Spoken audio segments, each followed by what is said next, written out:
Hello everyone, আমরা রানাঘাট থেকে ফিরেছি একটু আগে। খাওয়া দাওয়া করলাম। তো আজকে বেসিক্যালি গেছিলাম একটা বিশেষ কাজে, সেটা তোমাদেরকে বলাও। তিনজনে যাই একসাথে, গল্প করতে করতে যাই, সব ভুলে যাই। এই যে আমাদের কোয়েল রানী, এই যে দেখো না, এই যে দেখতে পাচ্ছ কোয়েল এসেছে। খুব ব্যথা হয়েছে, আমার কথা বলা যাচ্ছে না, তবে জল দিয়ে ইয়ে করে এখন দাঁতে ব্যথা একটু ভালো হয়েছে। হ্যাঁ বাবা, মুখটা খুলতে পারতেছি। তো চলো আজকে কি কি কিনলাম তোমাদেরকে একটু শেয়ার করে দিই।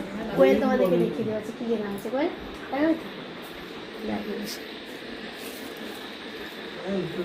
চলো, এই যে এইটুকুনো ব্যাগে কি বা হতে পারে, তাও চলো দেখাই। নোনাটা তো তোমার পরে বসে আছে না, চলো ওটা পরে দেখাচ্ছি। হ্যাঁ, আমারটা পরে আগে দেখাই। এই যে কোয়েল পুরো ঘর পুরো ম্যাশড হয়ে আছে, সেটা স্কিপ করো।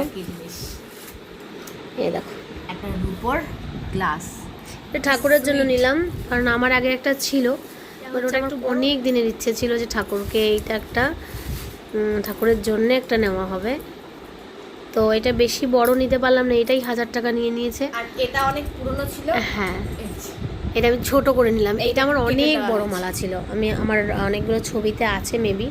এটা পুরো এত বড় ছিল, প্রায় নিচটাই 7.5 গ্রাম ছিল নিচে রূপোটা। উপরের পুরো কিন্তু নিচে দিয়ে নতুন একটা এক্সপিরিয়েন্স, ভাবলাম যে এবার নেওয়া যাক, দেখা যাক কেমন কি হয়।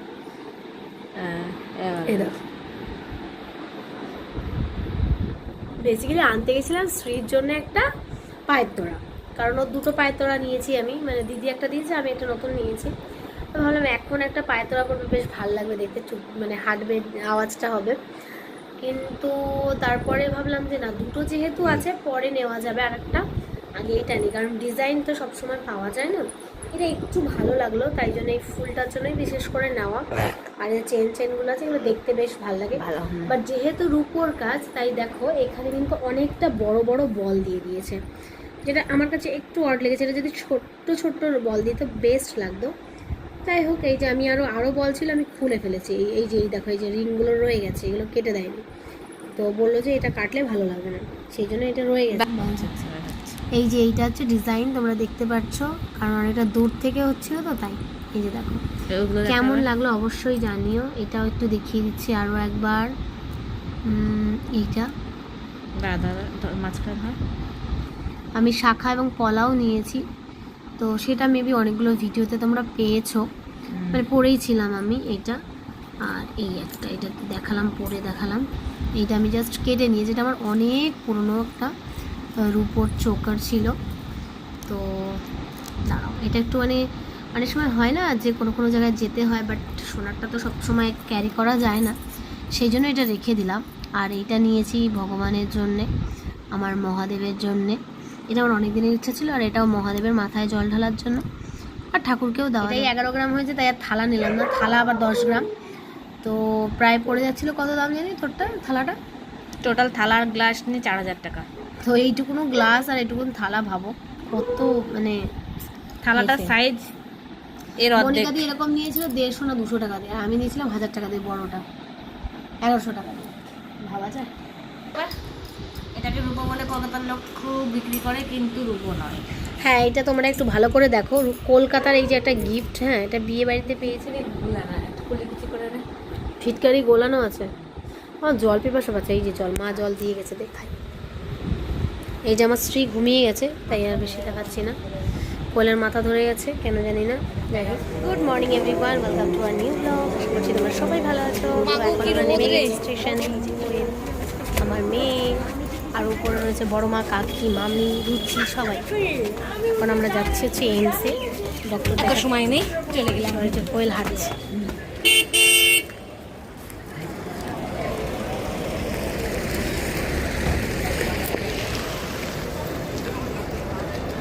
বাবা রে, কি সেই রকম লম্বা লাইন। এই ভাই, টোকেনের লাইন কোনটা? ও শিখিয়ে করতে এসেছি না, আমরা ডক্টর দেখাতে এসেছি না। হ্যাঁ, তুমি হাঁ করে আছো কেন? বন্ধ করে এ বাবা।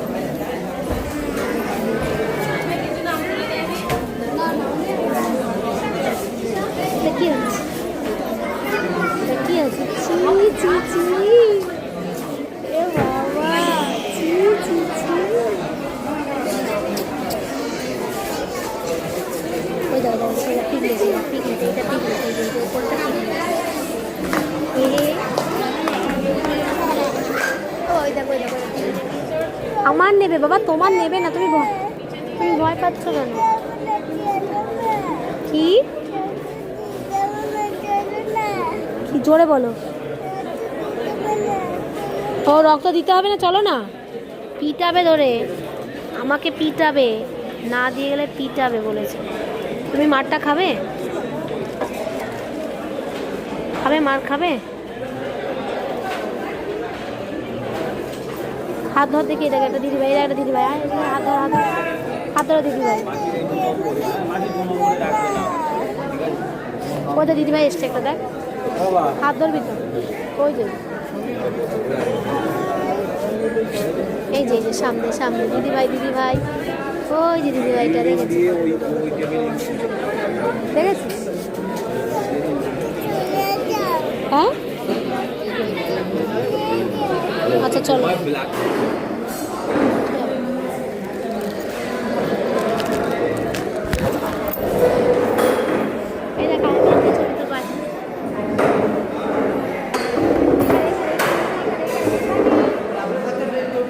হ্যাঁ হ্যাঁ নিয়ে নেবো আমি।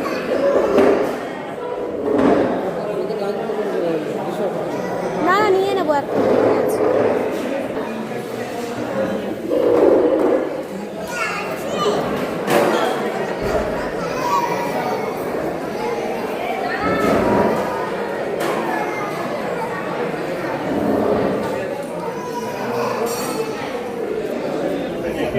তাই ও আমার সাথে প্রচুর দৌড়াচ্ছে রে, মেয়েটার কষ্ট হয়েছে। যাবেন ঠিক কোথায়? একতলায় একে মারিনি কেউ, অটোমেটিক হয়ে যায়। বাবা এই যে দেখো, এই দেখো। এখন হলো সময় 12টা বসে, তিনি এক্সপায়ার করে গেছেন। তো সেই জন্য ভেবেছিলাম যে আমি যাব, বাট হলো না। কারণ হচ্ছে মেয়ে ছোট রয়েছে আর অনেকেই যাচ্ছে, তো সেই জন্য ভাবলাম যে এই জাস্ট এসেছি। আর বৌদিও বললো যে মেয়েটা ছোট, দাদাও বললো। ভেবেছিলাম একদম মানে যাবই। তো ভাই যাচ্ছে, কাকি যাচ্ছে, বড়মা যাচ্ছে। আর ডাক্তার দেখিয়ে ওই লাস্ট 11টা নাগাদ নেমেছি। তারপরে আমি জাস্ট ফ্রেশ হচ্ছিলাম, দিয়ে ভাবলাম যে ফ্রেশ হয়ে নিই তাড়াতাড়ি, মেয়ের কাছে একটু শোবো। তো তারপরেই ফোন এলো, ভাই মানে আমার ভাই ফোন করলো, ফোন করে বললো যে তাইমশাই নেই। যেহেতু ওনার এমসে বডি ডোনেট করা রয়েছে, তো তাই বডি আনার কোনো প্রশ্ন নেই, জাস্ট দেখতেই যাচ্ছে সবাই। তো সেই সকালে হয়তো ওরা ফিরবে দেখে ঠেকে, বা জানি না কটায় ফিরতে পারবে। ওখানে তো কিছু না কিছু কাজকর্ম থাকেই। চলো কালকে সকালবেলায় একবার বৌদির সঙ্গে নাহলে দেখা করতে যাব। আমি এইমাত্র বৌদিদের বাড়িতে আবার গেছিলাম। তো আমরাও ডাক্তার দেখাতেই গেছিলাম। তারপরে তাইমশের অবস্থাটা একটু খারাপ হওয়াতে আমরা আবার একটু থেকে গেলাম, যে যদি কিছু সমস্যা হয়।